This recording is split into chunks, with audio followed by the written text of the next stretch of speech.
എന്നറിയാമല്ലോ, ഈ ലോഗോ എന്ന് പറയുന്നത് നമ്മുടെ ഫിംഗർ ടിപ്സിലാണ്. ഞാൻ ജസ്റ്റ് ഗൂഗിൾ ചെയ്തു ഇതിൻ്റെ ലീഗാലിറ്റിയും ഫ്യൂച്ചറിസ്റ്റിക് ആണോ ഈ ബിസിനസ് എന്ന് നോക്കിയതിന് ശേഷം ഞാനും ഈ ഇൻഡസ്ട്രിയിൽ കടന്നു വന്ന് കൃത്യം 7 ദിവസം കഴിഞ്ഞ സമയത്ത് എനിക്കൊരു ആക്സിഡൻറ്റ് പറ്റി. എൻ്റെ ലൈഫ് മാറ്റിയ ടേണിംഗ് പോയിൻ്റ് ആയിരുന്നു ആ ആക്സിഡൻറ്റ്. 2022 മെയ് 28 ഈ ആക്സിഡൻറ്റ് എനിക്ക് മുഖത്ത് സർജറി ചെയ്തു, കാല് ഫ്രാക്ചറായി, 6 മാസം എനിക്ക് ബെഡ് റെസ്റ്റ് കിട്ടി. അന്ന് എൻ്റെ ലൈഫിൽ ആ പ്രതിസന്ധി വന്ന സമയത്ത് ഞാൻ അതിനൊരു ഓപ്പർച്യൂണിറ്റി ആക്കി മാറ്റി, അതിനെ ഞാൻ ഒരു അവസരമാക്കി മാറ്റി.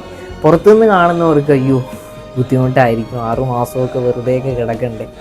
പക്ഷെ ആ 6 മാസം ഈ ഇൻഡസ്ട്രിയെക്കുറിച്ച് 1 മിനിറ്റ് കളയാതെ ഞാൻ പഠിക്കാൻ തയ്യാറായി.